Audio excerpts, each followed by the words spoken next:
ইব্রাহিম নবী আল্লাহ পাকের পরিচয় জানার জন্য, আল্লাহ পাকের সঙ্গে সম্পর্ক করার জন্য একবার চাঁদের দিকে তাকান, আরেকবার সূর্যের দিকে তাকান। চাঁদকে দেখে তিনি চিন্তা করেন এই চাঁদ মনে হয় আমার রব। সূর্যের দিকে তাকিয়ে তিনি চিন্তা করেন এই সূর্যই মনে হয় আমার রব।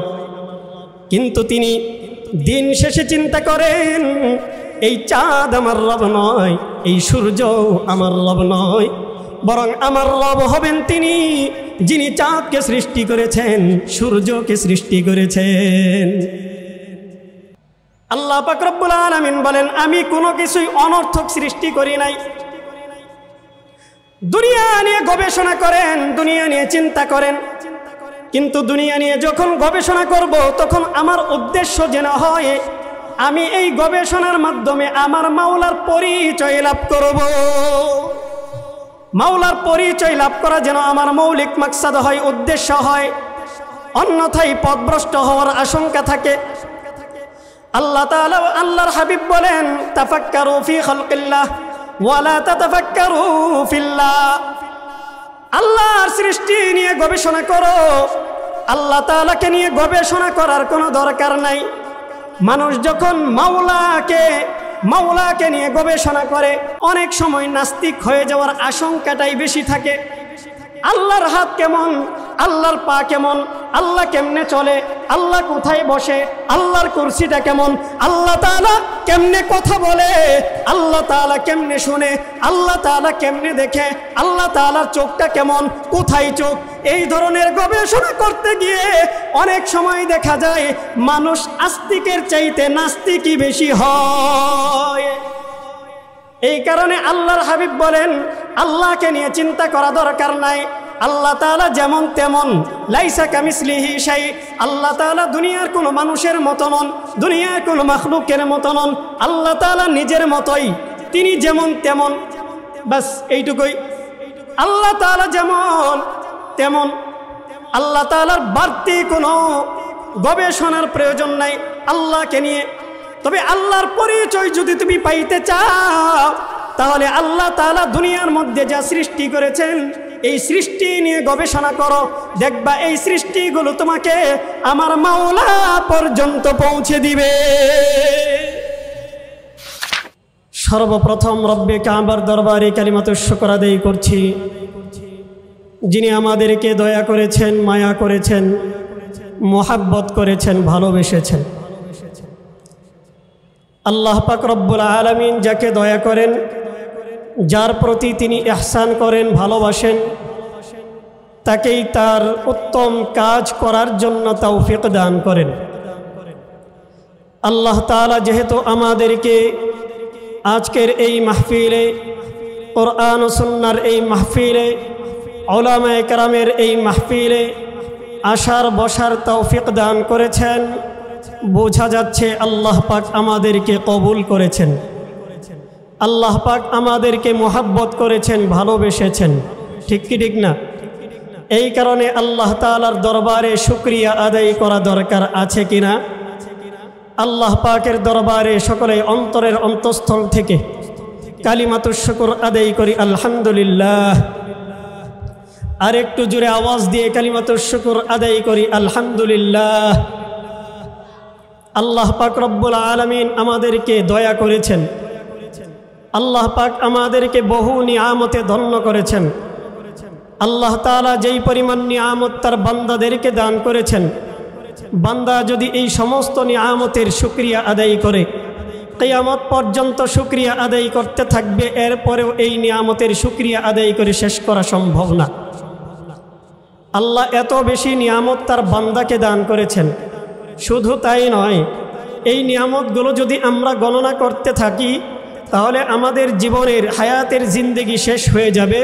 আল্লাহ তাআলার কাছ থেকে প্রাপ্ত এই নিয়ামতগুলো গণনা করে কশ্চিনকালেও শেষ করা সম্ভব না। এই কথা কি আপনার বিশ্বাস হয়? যদি বিশ্বাস হয় এরপরেও সত্য, বিশ্বাস না হলেও সত্য।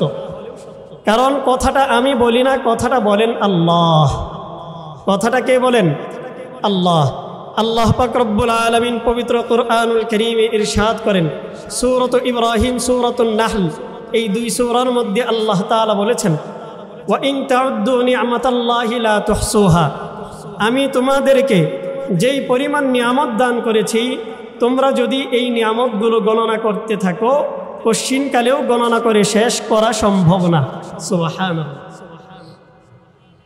আল্লাহ এত বেশি নিয়ামত আমাদেরকে দান করেছেন।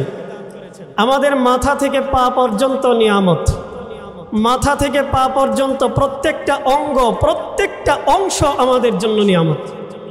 আপনি দুনিয়ার মধ্যে চলতেছেন, সুস্থ সুন্দরভাবে চলতে পারতেছেন, আল্লাহ তাআলার পক্ষ থেকে এটা আমাদের জন্য নিয়ামত। ঠিক কি ঠিক না? আল্লাহ পাক রব্বুল আলামিন আমাদের চলার জন্য যানবাহন তৈরি করে দিয়েছেন, এটাও আমাদের জন্য নিয়ামত।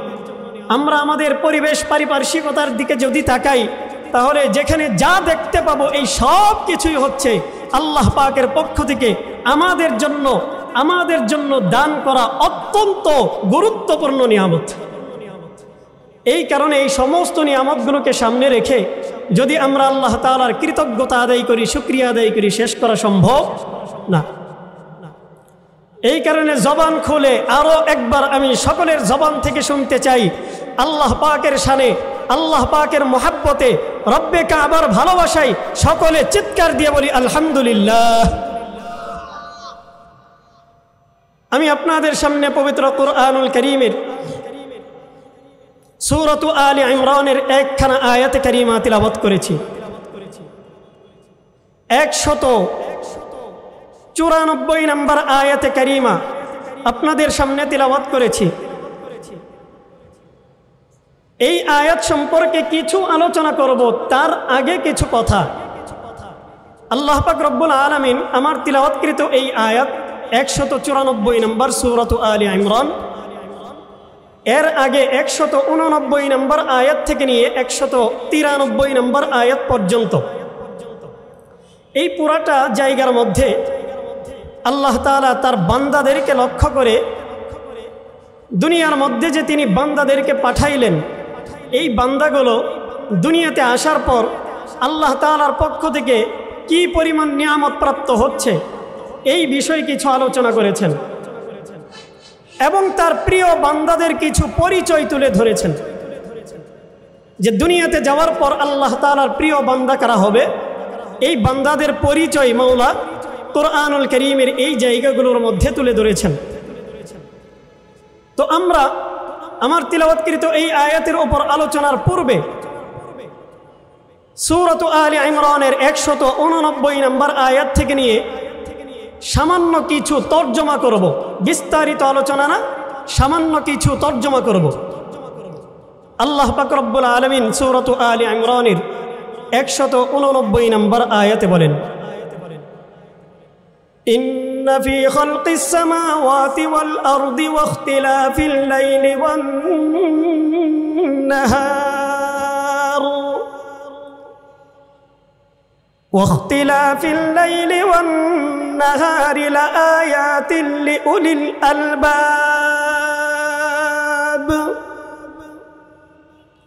আল্লাহ পাক বলেন, ইন্না ফি খালকিস সামাওয়াতি ওয়াল আরদ, নিশ্চয় এই আসমান জমিনের সৃষ্টির মধ্যে, ওয়াখতিলাফিল লাইলি ওয়ান নাহার,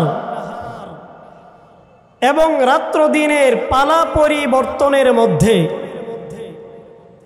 লাআয়াতিল লিউলিল আলবাব, জ্ঞানী বান্দাদের জন্য নিদর্শন রয়েছে। সুবহানাল্লাহ।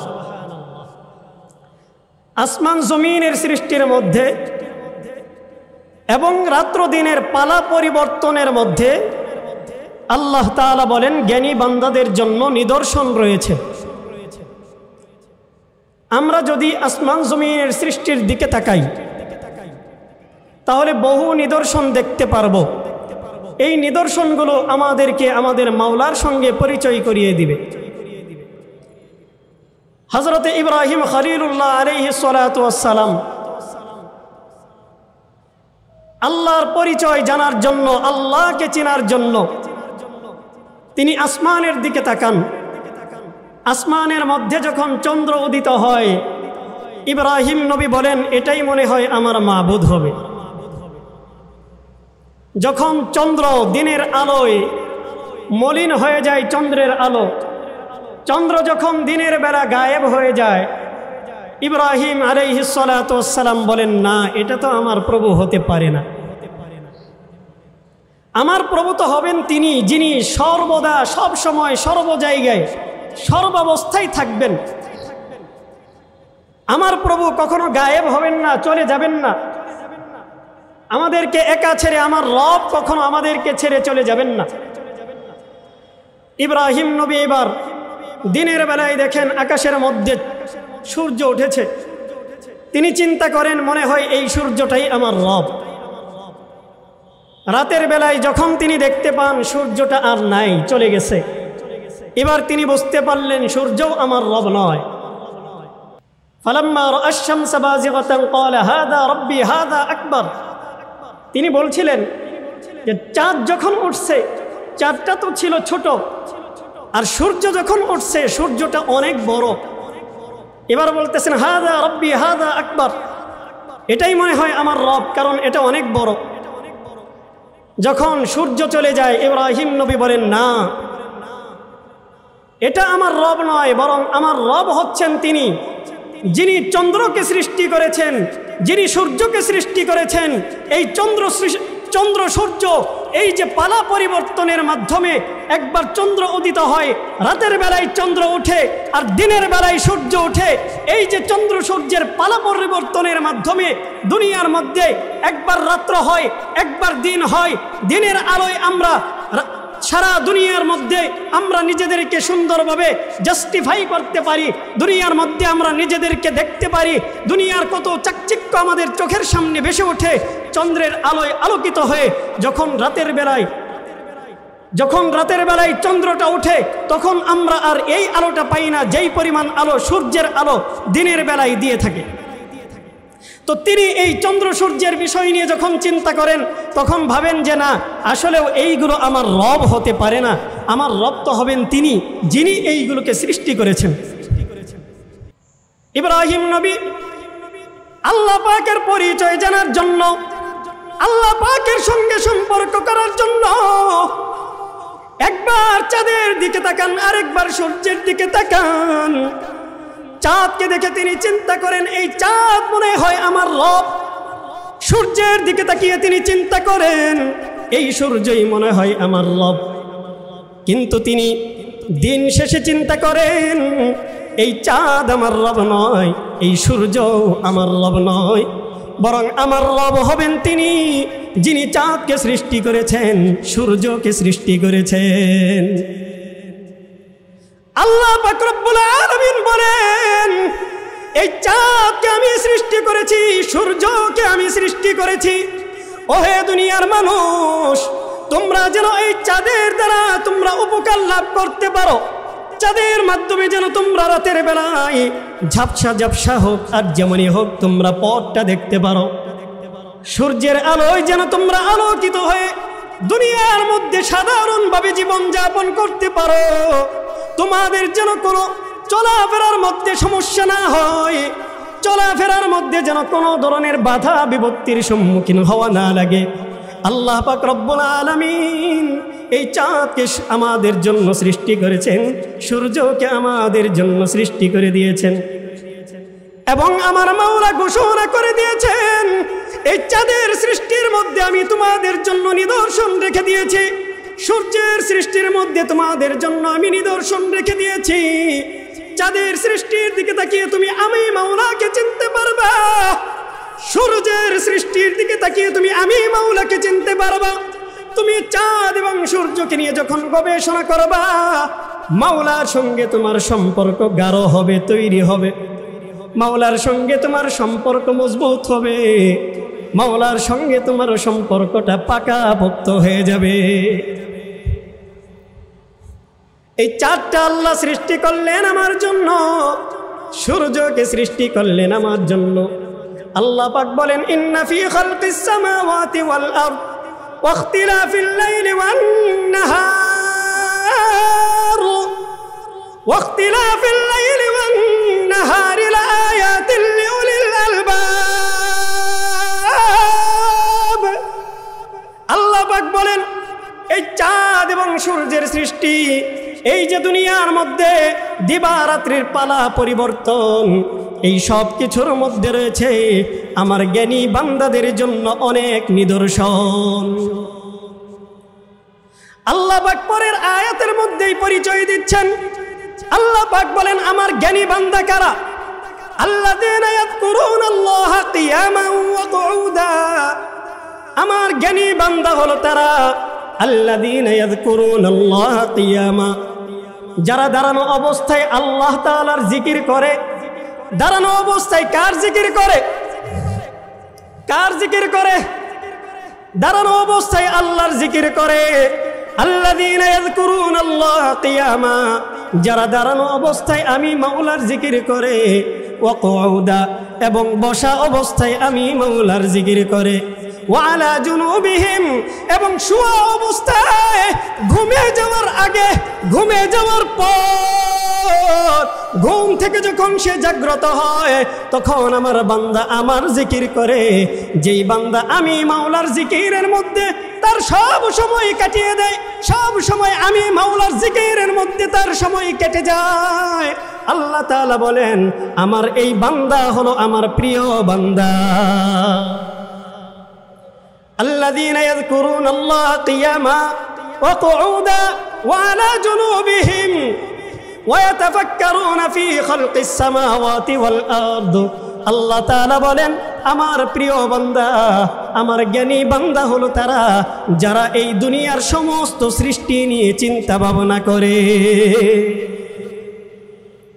বলেন তো দেখি এই আসমান সৃষ্টি করেছেন কে? জমিন সৃষ্টি করলেন কে? এই যে দুনিয়ার মধ্যে আমরা যা কিছু দেখছি এই সমস্ত কিছুর সৃষ্টিকর্তা কে? আল্লাহ পাক রব্বুল আলামিন সব কিছুর সৃষ্টি করেছেন।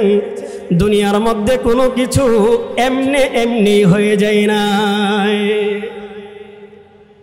বলেন তো দেখি এমনি এমনি হয়েছে নাকি?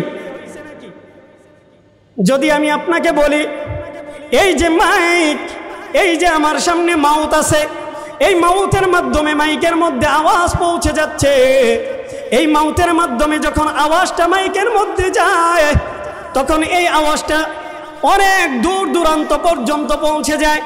এবার যদি আমি বলি এই মাইক্রোফোন, এই মাউথ, এই যে মাইক, এই যে ক্যামেরা, এইগুলো সৃষ্টি করার জন্য কোনো স্রষ্টার প্রয়োজন হয় নাই, এইগুলো এমনি এমনি সৃষ্টি হয়ে গেছে, আপনারা বিশ্বাস করবেন নি?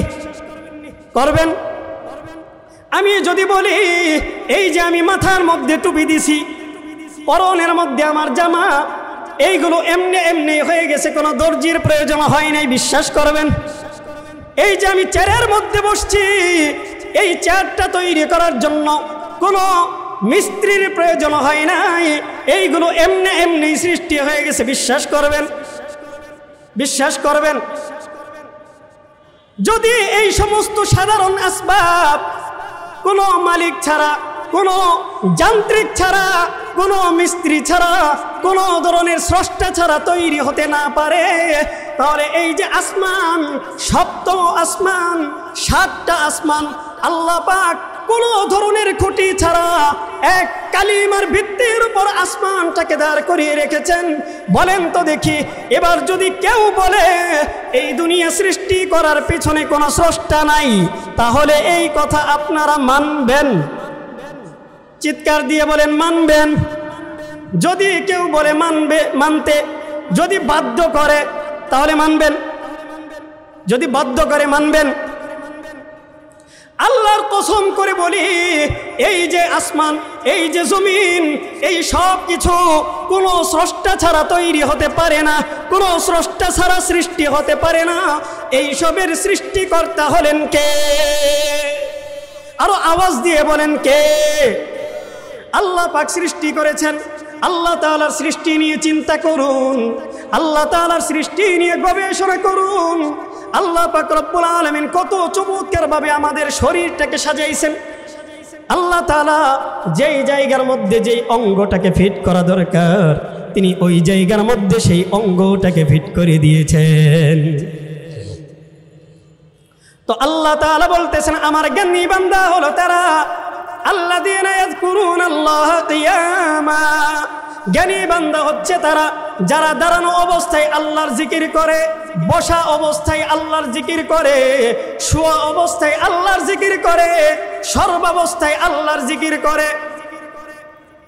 ওয়াতাফাক্কারুনা ফি খালকিস সামাওয়াতি ওয়াল আরদ, এবং আসমান জমিনের সৃষ্টি নিয়ে যারা চিন্তা করে, গবেষণা করে, এরাই হচ্ছে আমার অনুগত বান্দা, এরাই হলো আমার জ্ঞানী বান্দা। তাহলে বুঝে থাকলে বলেন, আল্লাহ পাক রব্বুল আলামিন তার জ্ঞানী বান্দাদের পরিচয় দিলেন। এই পরিচয়টা আমরা বুঝতে পারলাম আল্লাহ তাআলার জ্ঞানী বান্দা কারা? যারা সর্বাবস্থায় আল্লাহর জিকির করে এবং আল্লাহর সৃষ্টি নিয়ে চিন্তা করে, এরাই হচ্ছে আল্লাহ তাআলার জ্ঞানী বান্দা। আমি এইটুকু আলোচনা আপনাদেরকে বুঝাইতে পারছি। এরপর আল্লাহ পাক রব্বুল আলামিন বলতেছেন, আমার জ্ঞানী বান্দাদের আরো একটা বৈশিষ্ট্য হচ্ছে তারা সব সময় একটা কথা বলবে, রব্বানা মা খালাকতা হাযা বাতিলান সুবহানাক সুবহানাকা ফাকিনা আযাবান নার। আল্লাহ তাআলা বলেন, আমার জ্ঞানী বান্দা হচ্ছে তারা যারা সব সময় এই একটা কথা বলবে, রব্বানা মা খালাকতা হাযা বাতিলা, আয় আল্লাহ আপনি যা কিছু সৃষ্টি করেছেন কোনো কিছুই অনর্থক সৃষ্টি করেন নাই। এই সব কিছু সৃষ্টি করার পিছনে অবশ্যই অবশ্যই গুরুত্বপূর্ণ কোনো না কোনো রহস্য রয়েছে।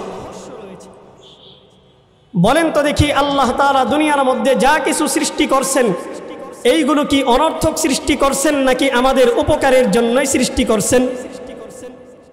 উপকারের জন্যই সৃষ্টি করছেন, ঠিক কি ঠিক না?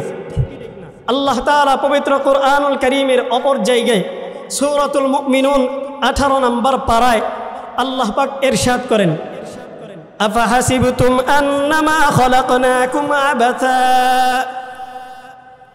আফাহাসিবতুম আন্নামা খালাকনাকুম আবাসান ওয়া আন্নাকুম ইলাইনা লা তুরজাউন।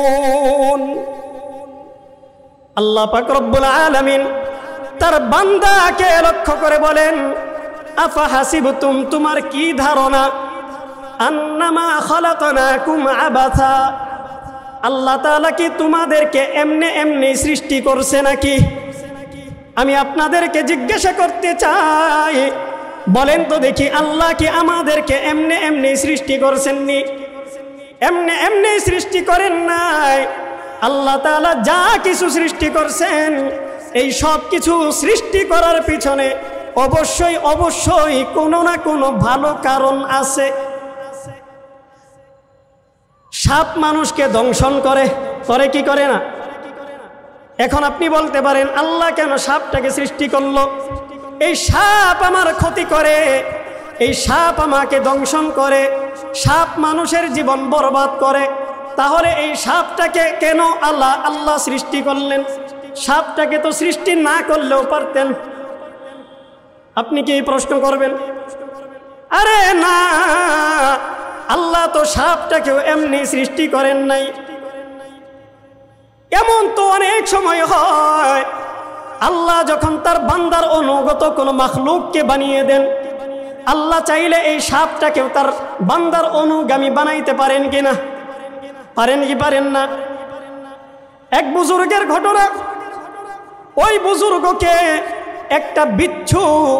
একটা বিচ্ছু ছবল দেওয়ার জন্য গেছে। ওই বিচ্ছু বুজুর্গের উপর আক্রমণ করবে। বুজুর্গ আল্লাহর বান্দা গাছের তলায় শুয়ে শুয়ে ঘুমায়। এমত অবস্থায় বিচ্ছু তার উপর আক্রমণ করতে গেছে। হঠাৎ করে কোত্থেকে যেন একটা সাপ আসে। এই সাপ এসে এই বিচ্ছুর উপর এমনভাবে আক্রমণ করে জায়গার মধ্যে বিচ্ছুটাকে ধ্বংস করে দেয়। তাহলে বলেন তো দেখি, এই সাপ কি আমাদের উপকারের জন্য কিনা? আল্লাহ তাআলা চাইলে এই সাপের মাধ্যমে মানুষের জীবন বাঁচাইতে পারেন, বিচ্ছুর মাধ্যমেও জীবন বাঁচাইতে পারেন।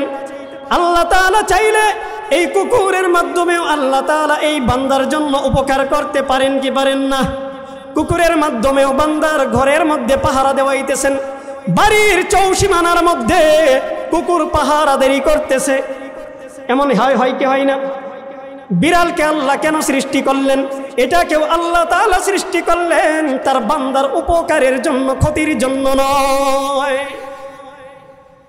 এই কারণে এই কথা বলার মতো কোনো ধরনের সুযোগ নাই যে আল্লাহ তাআলা দুনিয়ার মধ্যে এই সমস্ত বস্তু সৃষ্টি করছেন অনর্থক কোনো কারণ ছাড়া। বলার সুযোগ আছে নাকি? আল্লাহ তাআলা বলেন, আফা হাসিবতুম আন্নামা খলাকনাকুম আবাথা ওয়া আন্নাকুম ইলাইনা লা তুরজাউন। তোমরা কি মনে করো এই যে দুনিয়ার মধ্যে আমি যা কিছু সৃষ্টি করছি, আমার এই সমস্ত সৃষ্টি আমি কি অনর্থক করলাম নাকি? না না, ওরে আমার বান্দা, আমি দুনিয়ার মধ্যে যা কিছু সৃষ্টি করছি এই সব কিছু সৃষ্টি করেছি তোমাদের উপকারের জন্য। ওয়া আন্নাকুম ইলাইনা লা তুরজাউন। আল্লাহ তাআলা বলেন, আমার সৃষ্টি নিয়ে যখন তুমি চিন্তা করবা, আমার সৃষ্টি নিয়ে যখন তুমি গবেষণা করবা, তখন দেখবা আমার সৃষ্টি তোমাকে আমার পথ দেখাবে, আমার রাস্তা দেখাবে। একবার যদি তুমি লাইন পেয়ে যাও তাহলে দেখবা আর কোনো দিন তোমার পদস্খলন হওয়া লাগবে না। আল্লাহ তাআলাই তোমাকে লাইন দেখিয়ে দিবেন। ঠিক কি ঠিক না? একটা এক্সাম্পল দেই। এই যে আমাদের আশেপাশে আছে সদরঘাট, ইসলামপুর, আহসান মঞ্জিল, চিনেন তো সবাই? আহসান মঞ্জিলের একটা সিস্টেম আছে, ওইখানে প্রদর্শনী গ্যালারি। এখানে আপনি যাবেন, একটা রাস্তা দিয়ে ঢুকবেন, ঢোকার পর দেখবেন বিভিন্ন জায়গায় অনেকগুলো রাস্তা আছে, অনেক দরজায় আছে, কিন্তু আপনাকে যখন ঢুকাবে তখন তারা এমনভাবে চিহ্ন দিয়ে রাখবে যে তারা যেই দিকে রাস্তা খোলা রাখছে ঠিক এই রাস্তা দিয়ে আপনি যাবেন, অন্য কোনো রাস্তা দিয়ে যাওয়ার কোনো সম্ভাবনা নেই। আপনি চাইলেও যাইতে পারবেন না। ঠিক কি ঠিক না? পিছন দিক থেকে বের ঢুকবেন, একেবারে সামনের দিক থেকে আপনাকে বের করবে। আমি কি বেঠিক বললাম নাকি? তো আপনি যখন একদিক থেকে ঢুকবেন, একেবারে দেখবেন শেষ দিকে নিয়ে আপনাকে উপর দিয়ে বের করবে, আস্তে করে নামিয়ে দিবে। আল্লাহ পাক রব্বুল আলামিন তার বান্দাকে বললেন, আরে আমার বান্দা, একবার যদি তুমি আমার লাইনটা পেয়ে যাও, একবার যদি তুমি আমার সঠিক রাস্তাটা ধরতে পারো, তাহলে আমার রাস্তায় একবার শুধু তুমি প্রবেশ করো, তোমার পদস্খলিত হওয়ার কোনো আশঙ্কা নাই। তুমি সঠিক ব্যক্তিকে চয়ন করো, তুমি উলামায়ে কেরামের তত্ত্বাবধানে থাকো, তুমি ওয়াজ মাহফিলের মধ্যে শরীক হও, কোরআন সুন্নাহর সঠিক কথাগুলো তুমি শোনো, দেখবা তোমার পদস্খলন হওয়ার কোনো সম্ভাবনা নাই। আমি মাওলা তোমার জন্য গাইডলাইন হয়ে আমি তোমাকে পথ দেখিয়ে দেখিয়ে জান্নাত পর্যন্ত নিয়ে যাব। সুবহানাল্লাহ। আল্লাহ পাক রব্বুল আলামিন বলেন, আমি কোনো কিছুই অনর্থক সৃষ্টি করি নাই। দুনিয়া নিয়ে গবেষণা করেন, দুনিয়া নিয়ে চিন্তা করেন, কিন্তু দুনিয়া নিয়ে যখন গবেষণা করব তখন আমার উদ্দেশ্য যেন হয় আমি এই গবেষণার মাধ্যমে আমার মাওলার পরিচয় লাভ করব। মাওলার পরিচয় লাভ করা যেন আমার মৌলিক মাকসাদ হয়, উদ্দেশ্য হয়, অন্যথায় পথভ্রষ্ট হওয়ার আশঙ্কা থাকে। আল্লাহ তাআলা আল্লাহর হাবিব বলেন, তাফাক্কারু ফি খালকিল্লাহ ওয়া লা তাতাফাক্কারু ফিল্লাহ। আল্লাহর সৃষ্টি নিয়ে গবেষণা করো, আল্লাহ তাআলাকে নিয়ে গবেষণা করার কোনো দরকার নাই। মানুষ যখন মাওলাকে নিয়ে গবেষণা করে অনেক সময় নাস্তিক হয়ে যাওয়ার আশঙ্কাটাই বেশি থাকে। আল্লাহর হাত কেমন, আল্লাহর পা কেমন, আল্লাহ কেমনে চলে, আল্লাহ কোথায় বসে, আল্লাহর কুরসিটা কেমন, আল্লাহ তাআলা কেমনে কথা বলে, আল্লাহ তাআলা কেমনে শুনে, আল্লাহ তাআলা কেমনে দেখে, আল্লাহ তাআলার চোখটা কেমন, কোথায় চোখ, এই ধরনের গবেষণা করতে গিয়ে অনেক সময় দেখা যায় মানুষ আস্তিকের চাইতে নাস্তিকই বেশি হয়। এই কারণে আল্লাহর হাবিব বলেন, আল্লাহকে নিয়ে চিন্তা করা দরকার নাই। আল্লাহ তাআলা যেমন তেমন, লাইসা কামিসলিহি শাই। আল্লাহ তাআলা দুনিয়ার কোনো মানুষের মতো নন, দুনিয়ার কোনো মাখলুকের মতো নন। আল্লাহ তাআলা নিজের মতোই, তিনি যেমন তেমন, বাস এইটুকুই। আল্লাহ তাআলা যেমন তেমন, আল্লাহ তাআলার বাড়তি কোনো গবেষণার প্রয়োজন নাই আল্লাহকে নিয়ে। তবে আল্লাহর পরিচয় যদি তুমি পাইতে চাও, তাহলে আল্লাহ তাআলা দুনিয়ার মধ্যে যা সৃষ্টি করেছেন এই সৃষ্টি নিয়ে গবেষণা করো, দেখবা এই সৃষ্টিগুলো তোমাকে আমার মাওলা পর্যন্ত পৌঁছে দিবে। যেরকম ভাবে সৃষ্টি নিয়ে গবেষণা করেছেন ইব্রাহিম আলাইহিস সালাতু ওয়াস সালাম, সৃষ্টি নিয়ে গবেষণা করার পর চন্দ্র নিয়ে গবেষণা করেন, সূর্য নিয়ে গবেষণা করেন। এক পর্যায়ে আমার মাওলা বলেন, এই চন্দ্র সূর্যের গবেষণা ওরে ইব্রাহিম তোমাকে আমার পর্যন্ত পৌঁছে দেয়। এই কারণে দুনিয়া নিয়ে যখন গবেষণা করব তখন আমার মাওলার পরিচয় পাওয়ার জন্যই গবেষণা করতে হবে। কথা বুঝতে পারছেন?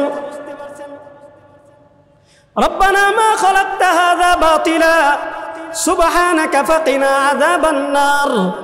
আমার জ্ঞানী বান্দা হলো তারা যারা বলে সুবহানাক ফাকিনা আযাবান নার। আয় আল্লাহ, আপনি হলেন পূত পবিত্র, আপনি গুনাহ থেকে মুক্ত। ফাকিনা আযাবান নার, আপনি আমাকে জাহান্নামের আযাব থেকে রক্ষা করেন।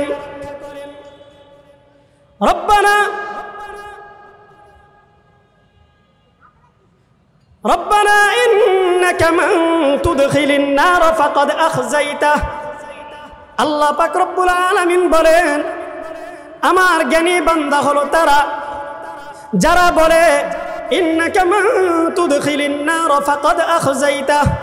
আয় আল্লাহ, আপনি আপনার যেই বান্দাকে জাহান্নামের মধ্যে প্রবেশ করাইবেন ওই বান্দা তো চূড়ান্ত পর্যায়ের বিপর্যস্ত হবে, এই বান্দা লাঞ্ছিত হবে, এই বান্দা অপমানিত হবে, অপদস্থ হবে। কথা বলেন ঠিক কি ঠিক না? আল্লাহ তাআলা বলেন, আমি যাকে জাহান্নামে ঢুকাইব এই ব্যক্তি হবে লাঞ্ছিত। এই কারণে আল্লাহ তাআলার কাছে দোয়া করা, জাহান্নামে যেন যাওয়া না লাগে, জান্নাতে যেন আমরা যাইতে পারি। আল্লাহ তাআলার কাছে এই দোয়া করতে পারবো তো? ইনশাআল্লাহ পারবো তো? জোরে আওয়াজ দিয়ে বলি, পারবো তো ইনশাআল্লাহ?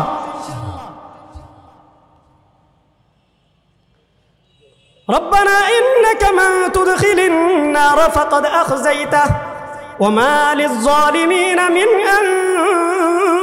আনসার। আল্লাহ তাআলা বলেন, জালেমদের জন্য কোনো সাহায্যকারী থাকবে না, জালেমদের জন্য সহযোগিতা করার জন্য কেউ থাকবে না। রব্বানা ইন্নাকা মান তুদখিলিন নার ফাকাদ আখযাইতাহ ওয়া মা লিয-যালিমিনা মিন আনসার। রব্বানা ওয়া আতিনা মা ওয়া'আদতানা আলা রুসুলিকা ওয়া লা তুখজিনা ইয়াওমাল কিয়ামাহ ইন্নাকা লা তুখলিফুল মিয়াদ। আল্লাহ তাআলা বলেন, এই যে আমি যে আয়াত তিলাওয়াত করছিলাম 194 নম্বর আয়াত, এই আয়াতের মধ্যে আল্লাহ বলেন, ওরে আমার বান্দা, তোমার চূড়ান্ত ঠিকানা হবে হয় জান্নাত নয়তোবা জাহান্নাম। যদি তুমি জান্নাতে যাও তাহলে তুমি তো সফল কাম, আর যদি তুমি জাহান্নামে যাও তাহলে তুমি হতভাগা। এই কারণে আল্লাহ বলেন, মৃত্যু তো সবাইকে বরণ করতে হবে, দুনিয়া থেকে সবাইকে চলে যেতে হবে। বলেন তো দেখি, আমরা যে মারা যাব এর মধ্যে কোনো সন্দেহ আছে? মারা যাব সন্দেহ আছে? মাউতু কাসিন কুল্লু নাসিন শারিবু কবরু বাইতিন কুল্লু নাসিন দাখিলু আলমে আও ওয়াল বারায়ে ইমতিহান আলমে থানি জাযায়ে ইওয়া। কবি বলেন, মাউতু কাসিন কুল্লু নাসিন শারিবু, মৌত হলো এমন এক পেয়ালা, এই পেয়ালা সবাইকেই, এই পেয়ালার মধ্যে সবাইকেই চুমুক দিতে হবে। কেউ রক্ষা পাওয়ার কোনো রাস্তা নাই, কেউ কোনো উপায় খুঁজে পাবে না। মৃত্যু থেকে বাঁচার জন্য যতই চেষ্টা করো, যতই লাফালাফি করো, কোনোভাবেই কাজ হবে না। মৃত্যু সবাইকেই বরণ করতে হবে, এর মধ্যে কোনো সন্দেহ আছে নাকি? মৃত্যু বরণ করতেই হবে। কাফন আমার আপন, কবর আমার ঘাটি, ওই কবরে যেতে হবে, রইবে না কেউ সাথী। কথা বলেন ঠিক কি ঠিক না? দুনিয়া থেকে বিদায় নিতে হবে, মৃত্যু বরণ করতে হবে, মৃত্যুর পেয়ালা সবাইকে আস্বাদন করতে হবে। কুল্লু নাফসিন যায়িকাতুল মাউত।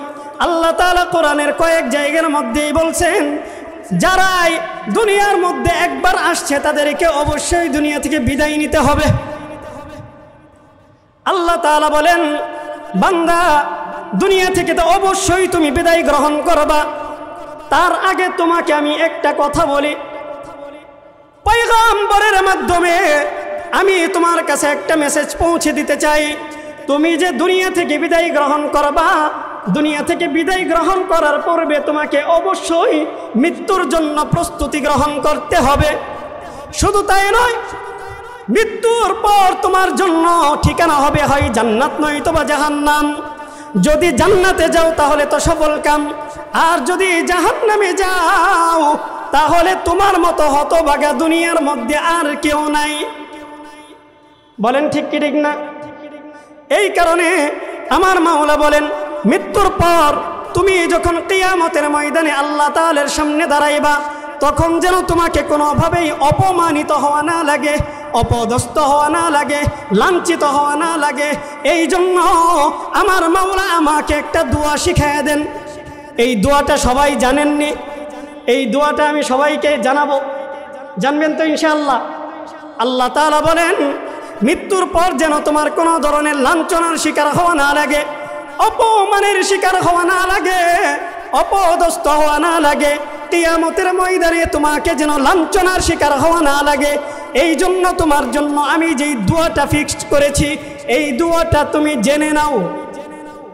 সবাই মনোযোগী হই, দোয়া পড়াইতেছি, সবাই দোয়া পড়েন।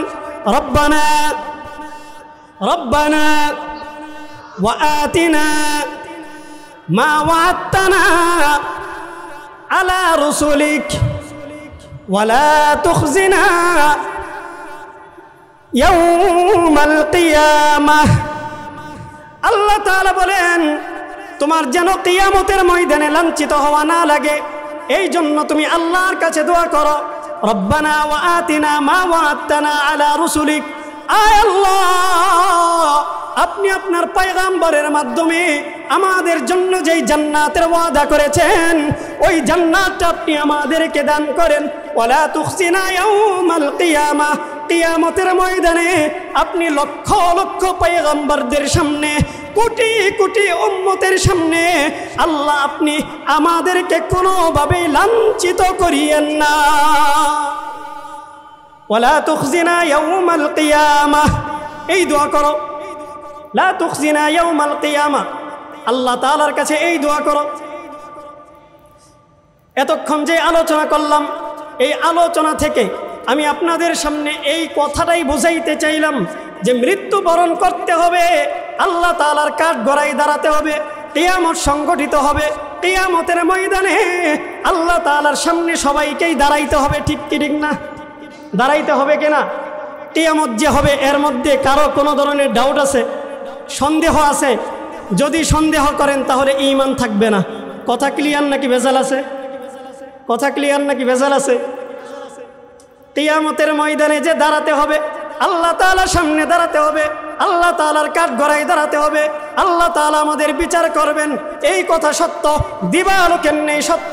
কোনো ব্যক্তি যদি কিয়ামতকে অস্বীকার করে, ওই ব্যক্তির ঈমান থাকবে না, ওই ব্যক্তি কাফের, ওই ব্যক্তি বেঈমান, ওই ব্যক্তি মিথ্যাবাদী, নালায়েক, নিমক হারাম। যাকে আল্লাহ দুনিয়ার মধ্যে পাঠাইছেন তার উপর বিশ্বাস স্থাপন করার জন্য, তার প্রতি বিশ্বাস করার জন্য, আমার মাওলাকে চেনার জন্য, সেই দুনিয়ার মধ্যে এসে এই গাদ্দার আল্লাহকে ভুলে গেছে, আল্লাহ তাআলার পরিচয় জানে নাই। আল্লাহ তাআলা বলেন, তুই চূড়ান্ত পর্যায়ের জাহান্নামী, তুই নিমক হারাম, তোর জন্য আমার জান্নাতের মধ্যে এক ফোঁটা পরিমাণ জায়গাও নাই। নাউজুবিল্লাহ। আর একটু আসতে বলেন। তাহলে বলেন তো দেখি, কিয়ামতকে যারা অস্বীকার করবে এরা মুমিন মুসলমান নাকি কাফের? এরা আস্তিক নাকি নাস্তিক? সন্দেহ আছে? যারা সন্দেহ করবে তারাই কাফের, যারা সন্দেহ করবে তারাই কাফের। স্পষ্ট কথা। সাহাবায়ে কেরাম রাসূলকে জিজ্ঞাসা করেন, ইয়া রাসূলুল্লাহ, কিয়ামত সম্পর্কে আমাদেরকে কিছু বলেন। আল্লাহ পাক রব্বুল আলামিন তখনও পর্যন্ত রাসূলকে কিয়ামত সম্পর্কে কোনো কিছুই জানান নাই। রাসূল আল্লাহ তাআলার কাছে দরখাস্ত করেন। আল্লাহ পাক রব্বুল আলামিন কুরআনের আয়াত নাযিল করে দিয়ে বলতেছেন, ইয়াসআলুকান নাসু আনিস সাআহ কুল ইন্নামা ইলমুহা ইনদাল্লাহ।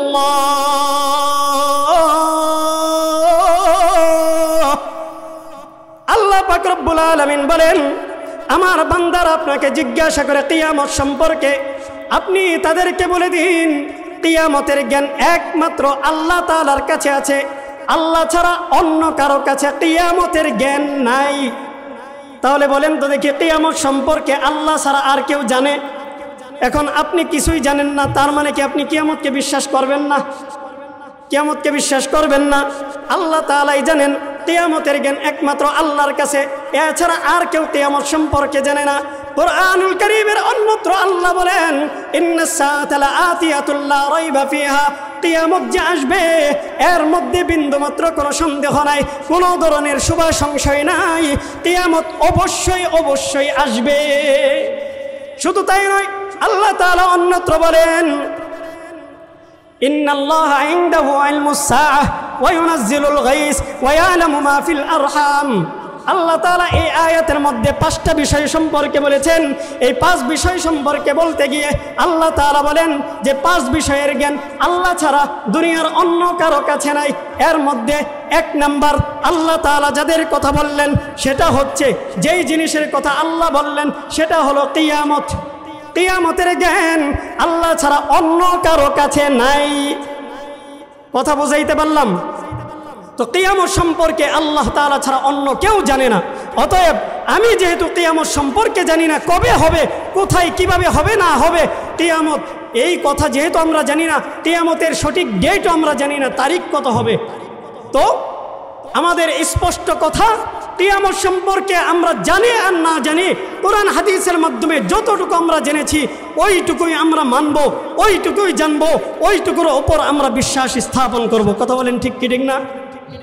আমাদের বুঝে আসুক না আসুক, কিয়ামত যে হবে এটাই নিশ্চিত, এটাই সত্য। কিয়ামতের অনেক আলামত আছে, অনেক কিয়ামতের আগে পূর্বাপর কি হবে না হবে এই সমস্ত বিষয়ে কোরআন সুন্নাহর মধ্যে অনেক বিশদ আলোচনা হয়েছে। মুফাসসিরিন কিরাম, মুহাদ্দিসিন কিরাম অনেক আলোচনা করেছেন। তার মধ্যে সর্বশেষ একটা কথাই বলি, কিয়ামতের আলামতগুলোর মধ্যে একটা আলামত হচ্ছে গজওয়াতুল হিন্দ। কিয়ামতের একটা আলামত হচ্ছে গজওয়াতুল হিন্দ। গজওয়া মানে হচ্ছে যুদ্ধ, হিন্দ মানে হচ্ছে হিন্দুস্তান, মানে হচ্ছে হিন্দুস্তানের যুদ্ধ। হিন্দুস্তান বলা হয় ভারত, বাংলাদেশ, পাকিস্তান, আফগানিস্তান, শ্রীলঙ্কা, মালদ্বীপ, ভুটান সহ আমাদের উপমহাদেশের মধ্যে যেই দেশগুলো আছে এই দেশগুলোকে বলা হয় হিন্দুস্তান। অতএব এই হিন্দুস্তানের মধ্যে সেই যুদ্ধটা সংগঠিত হবে। আর এই যুদ্ধটা যাদের মধ্যে হবে তাদের এক পক্ষ হবে মুসলমান, এক পক্ষ হবে মুমিন মুসলমান, আরেক পক্ষ হবে বেঈমান। তো বেঈমান এবং মুসলমানের মধ্যে এই যুদ্ধটা হবে। বলেছেন কে? আল্লাহর রাসূল বলেছেন। কে বলেছেন? আল্লাহর রাসূল বলেছেন। এর মধ্যে কোনো সন্দেহ নাই। রাসূল এই কথাও বলেছেন, এই যুদ্ধ যখন হবে তখন মুমিন মুসলমান এই যুদ্ধের মধ্যে চূড়ান্ত ফলাফল হবে। মুমিন মুসলমান এই যুদ্ধের মধ্যে সফলতা লাভ করবে, তারা বিজয় ছিনিয়ে আনবে, কাফের মুশরিকদেরকে শেষ করে দিবে, যত তাগুতি শক্তি আছে সকলকে ধ্বংস করে দিয়ে এই দেশের মধ্যে কালিমার পতাকা উড্ডীন করবে যারা, তারা হচ্ছে মুমিন এবং মুসলমান। কথা বলেন ঠিক কি ঠিক না? অতএব এখন আমরা কিছু কিছু আলামত দেখতে পাচ্ছি। আমাদেরকে গজওয়াতুল হিন্দের দামামা বাজিয়ে দেওয়ার চেষ্টা করা হচ্ছে, গজওয়াতুল হিন্দের দিকে আমাদেরকে এগিয়ে নেওয়ার চেষ্টা করা হচ্ছে। যদি তাই হয় তাহলে আমরা বলবো ফলাফল কিন্তু ভালো হবে না, ফলাফল কিন্তু ভালো হবে না। ইতিপূর্বেও আমরা দেখেছি নমরুদের পতন হয়েছে, মুশরিকদের পতন হয়েছে, আমরা দেখেছি রোমানরা পরাজিত হয়েছে, ফেরাউনের পরাজয় হয়েছে। আমরা যুগে যুগে অনেক স্বৈরাচার দেখেছি, তাদের পতন হয়েছে। বাংলাদেশের মধ্যেও স্বৈরাচারের পতন হয়েছে, যেইগুলো আমরা স্বচক্ষে দেখেছি, এর মধ্যে কোনো ডাউট নাই। অতএব আমরা অকপটে বলতে চাই, যদি আমাদেরকে গজওয়াতুল হিন্দের দিকে নিয়ে যাওয়া হয়, তাহলে গজওয়াতুল হিন্দের প্রস্তুতি নিয়ে যখন আমরা ময়দানে অবতীর্ণ হব, পার্শ্ববর্তী রাষ্ট্র ভারতের এই রক্তচক্ষুকে আমরা কোনোভাবেই দেখব না। আমরা তাদের ওপর এমনভাবে ঝাঁপিয়ে পড়ব, তাদের তাগুতি শক্তিকে শেষ করে দিয়ে আমরা এই উপমহাদেশের মধ্যে কালিমার পতাকাকে উড্ডীন করব ইনশাআল্লাহ। আল্লাহ পাক রব্বুল আলামিন আমাদেরকে ঈমানে পাকাপোক্ত হয়ে আল্লাহ তাআলার পূর্ণাঙ্গ পরিচয় পেয়ে আল্লাহ তাআলার প্রতি ভালোবাসা নিয়ে এই দ্বীনের জন্য মেহনত করার, এই দ্বীনকে টিকিয়ে রাখার জন্য পূর্ণাঙ্গ চেষ্টা করার জন্য, নিজেদের জীবনকে বিলিয়ে দেওয়ার জন্য আল্লাহ তাআলা আমাদেরকে তৌফিক দান করেন। আমিন। ওয়া আখিরু দাওয়ানা আনিল হামদুলিল্লাহি রাব্বিল আলামিন। আসসালামু আলাইকুম ওয়া রাহমাতুল্লাহি ওয়া বারাকাতুহু।